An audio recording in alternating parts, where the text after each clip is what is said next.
You are listening to Walking Home from the ICU. We will be exploring how to save and preserve lives in the ICU. All opinions and views shared are unaffiliated with any organization.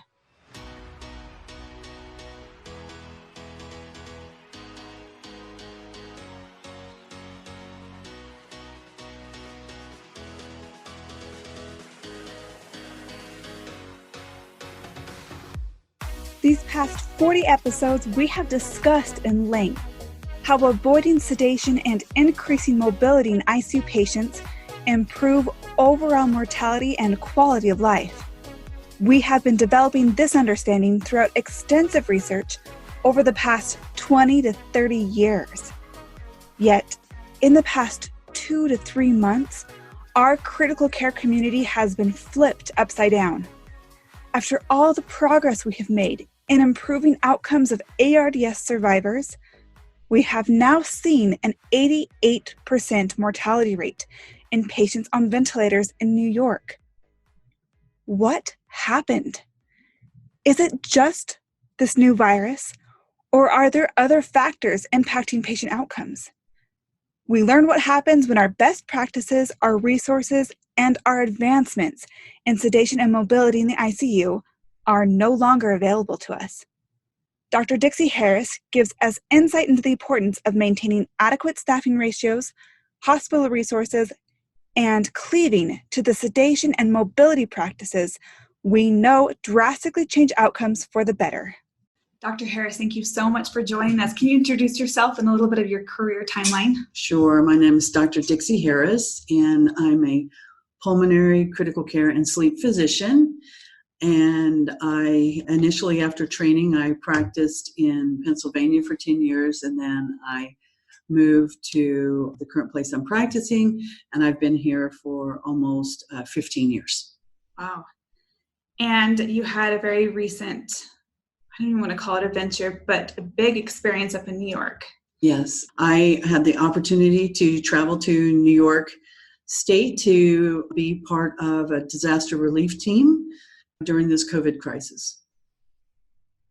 And what was that like? I mean, we're here in Salt Lake City, Utah. We're facing COVID, but you stepped into a totally different COVID world. Can you give us a little insight into what those circumstances were like? So, before I went, I kept hearing reports of certainly what happened in Italy, and then subsequently what was happening in New York. And you're seeing reports of volume of patients going into the hospitals, volumes of patients being taken by ambulance to the different hospitals. And you just knew the numbers were increasing and increasing. And I had an urgency that I needed to go help. Here where I'm practicing, because we've shut down most elective cases, my practice has been fairly slow. My primary practice is outpatient pulmonary, but I've been doing critical care for 30 years. And I just knew they needed help on the ground. Thus, I answered the call when the call came out, can you come help? So I went out. When I went out, I went to a community hospital. I didn't go into Manhattan. I went to a hospital very similar to almost any hospital, mid-sized hospital anywhere in the country. And what I saw is a hospital full of very hardworking, tired providers, and all working very hard together. When I came on shift for my first ICU shift, I was really overwhelmed by the number of patients they had in their ICU in a very small footprint, because they were double boarding patients, and also the acuity of every patient that was in that ICU. What was that acuity like? If you kind of describe maybe ventilator settings and all the complications that were occurring. So it was surprising to me as far as handoff rounds, and then even during team rounds as we went through the unit, everything was incredibly abbreviated. Okay, this is a 45-year-old person. They've been on the ventilator. This is day 21, and they have COVID, and they are on Dilaudid, fentanyl. They're also on some Precedix, and they're on rocuronium. Their vent and the vent settings were just really abbreviated because just of the volume of patients we had to go through. So the typical report would be 14, 350, 18, and 90%. So to translate, the first number would be the respiratory rate, the second number would be the tidal volume, the third number would be the PEEP, and the last number would be the FiO2. So again, no level of, because we had so many patients to go through, no level of, okay, well, the patient is on these particular settings of, or this rate of, for example, a fentanyl drip, we're giving this amount of medication and we're keeping sedation to this level. There was no level of what the peak pressures were, plateau pressures were. It was simply, these are the meds, they're on day 5 of 7 of this antibiotic, and then we went to the next patient. So it was the bare bones. And what was staffing like? The staffing was, most of the times it was 4 patients to 1 ICU nurse, and the patients were all intubated, and about a third of the patients were on continuous dialysis. So many times the most experienced ICU nurse was the one that's had continuous dialysis in their 4. So there wasn't a separate nurse for dialysis. And did you have exclusively ICU nurses, or it sounds like what I've heard from other reports that there were nurses that were willing to help from all sorts of specialties? So we had ICU nurses, we had cath lab nurses, we had endoscopy nurses, basically nurses that typically were in more coming from monitored settings like surgical nurses, PACU nurses, ED nurses. Those would be kind of manned up to ICU.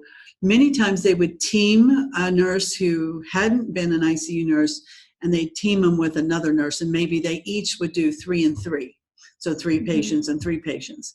You know, the typical nursing ratios where I'm from is if it's continuous dialysis, it's 1-to-1 nursing. And otherwise it's typically 2-to-1. It's very rare to have a 3-to-1 nursing ratio currently where I'm working. And in truth, where the hospital I went to, it was very clear that the nurses were extremely well trained and they knew best practices.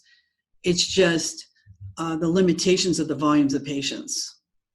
And how did that affect patient care when those resources were exceeded and those kind of staffing ratios? I mean, I've worked as an ICU nurse for many years, and I cannot imagine taking care of that acuity of patients to myself. That would be a huge struggle. So how did that impact practices and then outcomes? So the big lesson I learned after going and spending 2 weeks there was the primary reason we have such good outcomes in this day and age for patients with ARDS and respiratory failure, and all patients in all different ICUs, surviving sepsis, all of that. The reason why we have that is because our phenomenal team-based care, which includes phenomenal nurses and respiratory therapists, physical therapists, and family, and all of them working together in addition to the physicians and the advanced practice and APPs. So I came away with very clearly, when you do not have that whole team working with the patient, including pharmacists, because we have very limited supply of pharmacists, then the outcomes are significantly decreased as far as survivals. What I saw was almost 90% fatality rate where I went when patients were on the ventilator with acute COVID, respiratory failure, and ARDS. Which is so sobering to hear, because we're not used to those mortality rates, like you said, under normal circumstances in most hospitals. It's not like ARDS is a new thing, but those mortality rates are huge. And you had mentioned earlier about feeling like you'd gone back 20 to 30 years in practice. Yeah, so I've been practicing for many years, and when I first came out of my medical school and then started residency and fellowship, that was right when ARDS net was beginning. And that was when we were developing these huge national level standards of practice. That's when we were learning about low tidal volume ventilation. That was before it became standard. All these different currently like best practices that every ICU knows how to do in the United States. That's when I trained. We were giving the patients heavy sedation, and it's very common if they had ARDS, they were on paralytics, and that was in the 80s. And then I subsequently have been working all the way through as we've advanced in our care and we've improved the mortality all these 30 plus years.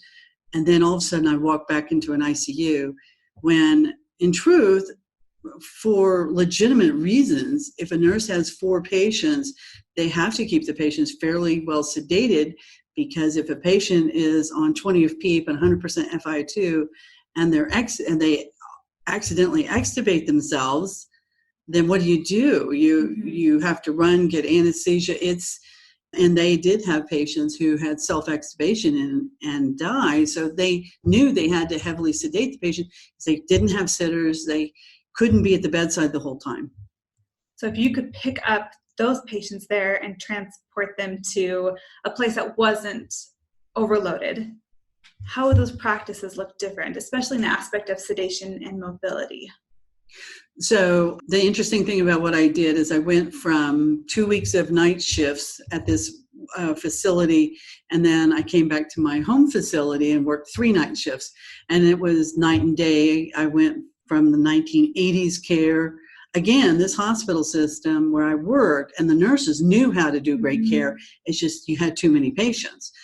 So then I came back to a facility where I had many of my nurses were one-to-one on the patients, especially in the COVID section. We only had half a dozen COVID intubated patients, so it was very manageable.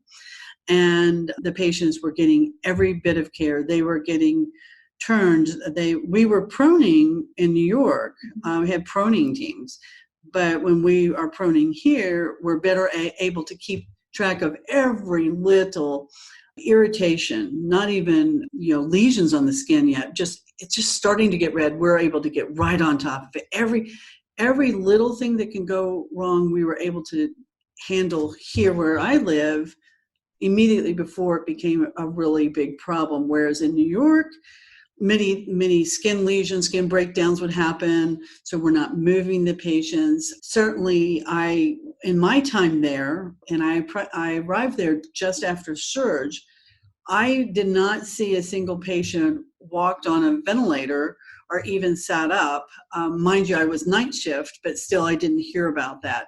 Whereas in the unit I covered a night shift where I am, we were sitting patients on the side of the bed still, even in the evening, and moving patients and keeping track of all those little things that nurses do all the time when they can pay attention and they only have 1 or 2 patients.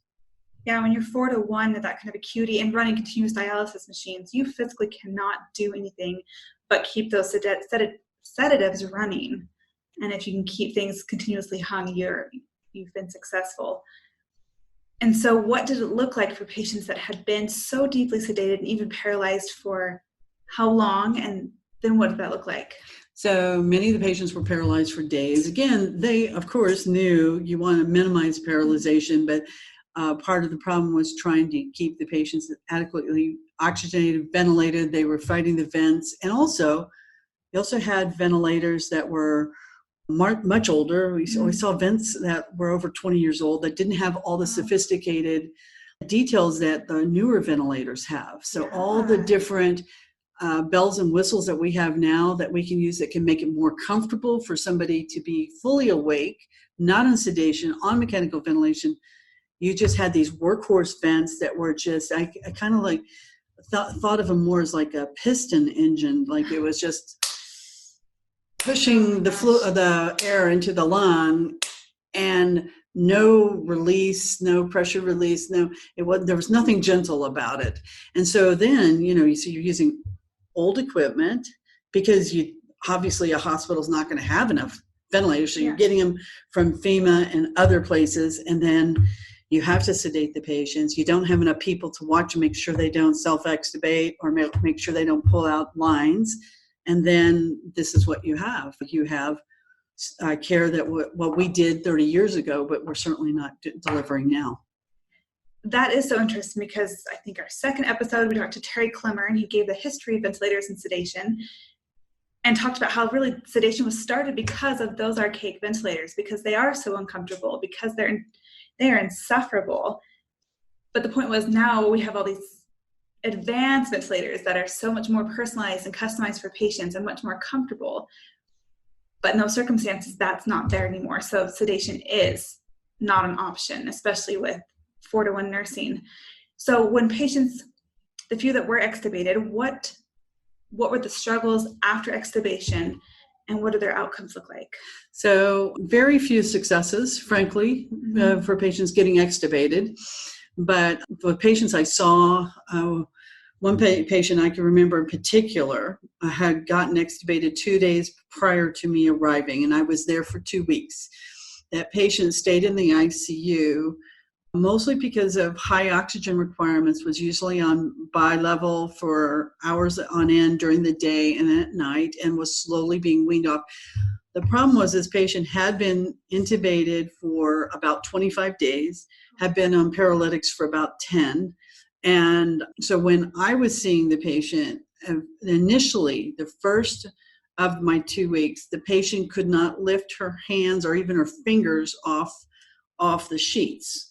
By the time I left, because she was a great patient to go visit, she could actually kind of barely lift her whole hand and do a slight wave. Now, mind you, she was fairly alert and very cooperative. She was lucky in the fact, to me, even though she had had heavy sedation and been paralyzed for so long, she was still fairly lucid. So it was fortunate in that fact that she seemed to be fairly aware of what was going on. And that was not with all the patients I saw that were extubated. Many of them were, you really had a hard time communicating. The one thing about this disease, it also affects the trachea and it irritates the trachea. And so when you extubate them, they have a lot of secretions and a lot of swelling and irritation. In fact, several patients had to be re-intubated because they couldn't keep the secretions out of their airway. But the point of it is many of the patients had a very hard time talking after extubation and, again, communicating. And what role do you feel immobility or the weakness played into those reintubations or the struggle to clear those secretions? We did, first off, we did everything we could not to reintubate the patients. But it was very clear they had a hard time even just swallowing. A lot of it was a combination of they've been in bed. The most they've done is prone. Nobody's been mobilized because, again, you had too many patients. Yeah. And so even the patients couldn't even hold themselves up, swallowing. Any kind of use of accessory muscles to breathe, that was non-existent. So we would, because of the weakness, have to keep patients intubated longer to make sure when we extubated them, they didn't have to be reintubated. And we had patients who had to be reintubated 7 days later on reintubation, still extremely weak. After being extubated for 7 days, they were extremely weak and couldn't handle their secretions. I know I take for granted how much muscles play into the whole respiratory system, into lung volume and coughing and all those important things that keep us functioning on our own. And fortunately, it is a rare occasion that becomes an issue with our extubations now. But when we go back into those practices of deep sedation, prolonged immobility, those become problems. And when we're so tight for beds and staff, the last thing we need are reintubations, especially when we've worked so hard to get them liberated to begin with. What would you share with those of us around the country and even around the world that are treating COVID, but we're not overrun yet? There's lots of fear. There are lots of different ideas and philosophies as far as how to manage these people. But as far as preventing harm and sticking to what we know works, what recommendations would you give after what you've seen? So the most important thing is not to disregard or put aside best practices when you can handle the volume.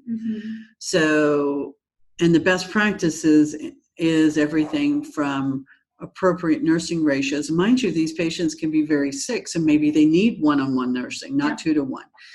Maybe you need a sitter with the patient so you don't have to sedate them so much, so that somebody can be there, make sure they don't pull their lines out, their ET tube out. Have physical therapy go in the room. We have, the circuits are all closed. I was in COVID ICU for 2 weeks. I was careful with my PPE, and I came back negative. So you wear your PPE. It's a chance that you could get infected, but be very careful, and you have a very good chance. And I went without becoming infected. I went with a large number of providers, and none of us came back positive, which means if you have the time, you can protect yourself, and then you can do the best care for your patient. So again, it's a balance between protecting the providers and then taking care of the patient. I will say that this is a very lonely disease. The patients, in the way it is set up and the current standard now, is for families not to come see the patients. And everybody who does interface with the patient is, number one, we are told to minimize our physical exam, to minimize our contact with the patient. But all of that then means the patient is very alone fighting this disease. So the patients may be on mechanical ventilation, or they may be on high flow oxygen. Either way, we need to do what we can to support them. Minimize sedation, but if you minimize sedation, the patient's going to be awake. And being on a ventilator in an ICU, and the only people you see are wearing PPE, and you never even hold somebody's hand without a glove on, that's a very scary time for the patients. We didn't have family at the bedside unless the patient was about to pass away, and then we would allow family members, if they desired, to come to the bedside.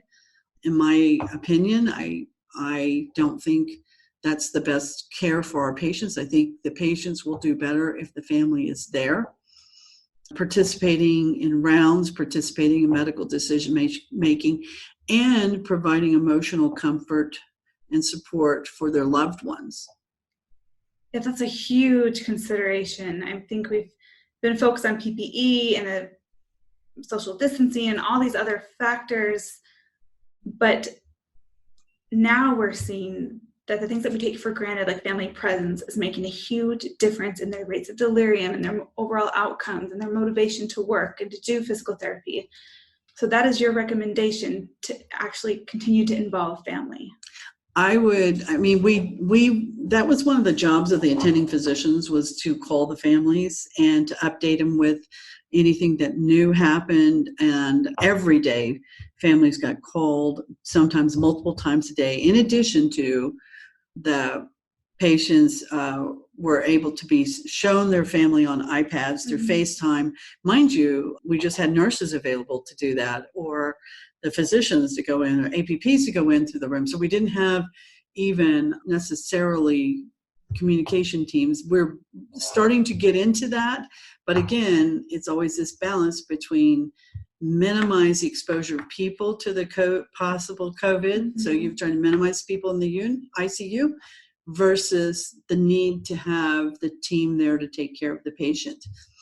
As far as family, I think what happened, in my opinion, I think that the COVID, from a provider standpoint, a caregiver standpoint, is a hard disease. It's physically hard to take care of patients when you're always wearing PPE and you're always focusing on washing your hands, and you get these facial abrasions from wearing N95 mask. You feel like you're always breathing. You feel like you're getting CO2 narcosis, and it's very uncomfortable. You learn to live with it, but almost always you'll see people, the minute they get out of the COVID presence, they have their mask, the N95 off. So, even if you've been dealing with it for 5 weeks, you're still not wearing the mask as soon as you can get out of an area. You just want to breathe. You just want to get out of that mask and breathe. So physically, mentally, this disease it's a fairly complicated disease, and it has complicated physiology, and things we don't know about or recognize all of a sudden pop up as something very significant. The newest one is with the children now, but all these different things we're identifying that's happening as comorbidities or other organ systems being involved with the COVID, we're just learning. And the other thing is we're learning about the different potential therapies with different medications. And medications, like, frankly, I have some of them I've never even heard of before, and before COVID, and then even the new trials. So you're having to, like, mentally learn about new medications, and there's the whole learning curve to learn what side effects to watch for and such. So and the information is coming in just like a rush of water, and there's actually almost too much information, but then yet not enough good information. So it's been very hard to find good places to find information, especially when you're working 12 hours a day. So how do you find the information you need? How do you find it called out, but that's good information? Reliable and actually accurate. Accurate, reliable, and mind you, things are changing by the week. In fact, when I went there, the person who was running the ICUs told me, well, we have our guidelines. I'm going to give you a copy of the guidelines, but they tend to change every 2 to 3 days. So physically, mentally, and then emotionally, this is a very hard disease to take care of because, number one, we're not used to losing such a high percentage of patients, and we're not used to seeing patients who otherwise fairly healthy can die from this disease. Or younger. Younger patients. I saw patients in their 20s and 30s. Typically it was 40s, 50s, and 60s who had underlying diabetes and hypertension, but not all of them. So, it's people say, oh, well, I'm 50 years old, but I have no diabetes or hypertension. That doesn't mean you're free and clear. Mm-hmm. If you're 20 years old, doesn't mean you're free and clear from this disease. So the point of it is it can hit any age. And in truth, we're not used to losing 40 and 50-year-olds very much, and 30-year-olds. And that's very hard. And the fact is that you're taking care of these patients for weeks, not days, weeks in the ICU. And you're working so hard on these patients. You're putting so much energy in. Then, because the patients' families aren't there, you're having to call them and get them on the iPad. You're also having to give some support to the families that are calling in. And then you have to give support to the emotional support to the patients. So it takes a huge emotional toll. One of the nurses I worked with said her practice was during this big, huge surge was before she started her shift, she would make sure she cried really well at home so that when she went to her shift, she could do 12 hours focused and not become emotionally overrun. And she didn't want her mask to get wet. And she did not want her mask to get wet. Yeah. How long did you have to use those masks for? The place I went actually was very generous with the mask, but again, I was like everybody else. We put a surgical mask over our N95s, and I ended up only using 2 masks the whole time I was there. So I was trying to be respectful of not overusing the PPE. Yeah, and this is such valuable insight as well for the general public. It's really hard to know what it's like in the ICU until you're on the wrong side of it, or unless you work there. Even though I'm in the ICU, I'm just so amazed and touched by how much these caregivers give and care and have sacrificed in these circumstances. But the whole COVID pandemic is so complicated. There are so many repercussions of all the measures taken. What would you have the public understand about what's going on in the ICU, quality of care, what is available, and how that it relates to social distancing? So that's a great question and point to bring up. So if you come to the ICU where I am now, we're going to be able to give you the best care possible. If you go to an ICU where you're having a huge surge, where the ICUs have been tripled and quadrupled in a hospital, you will not get the best care. You'll get the best care they can possibly give given the circumstances. Mm-hmm. But you just won't be able to get the best care. And so the most important thing we do by social distancing, because number one, we don't have a preventative for the COVID other than social distancing. We don't have early treatment. We don't even have easy way of surveillance. We don't have a great treatment identified currently when you get it, and we don't have immunization, and the virus has not, as we can see, has not decreased the severity of it. And so it's a it's a high percentage of fatalities with this, and it still remains as infectious as when it showed up. So all those factors, we have one tool in our toolkit right now, which is social distancing. As we in the healthcare community and the scientists work on, do we have some medications that we can give? Is there something we can give early? Can we identify hotspots early before they become big hotspots? So we all have a level of, let's try to keep from spreading it, because again, what we do know is people without symptoms of the disease are actually spreading it in the community. So that's what's happening. And until we have a way of identifying that, anybody could potentially be spreading that disease and not even know they have it. So if everybody wears their mask when it's called for and follows their recommendations from their Department of Health. Now, I will say that different states will have different mandates according to what is happening. And you're always, to bring it down to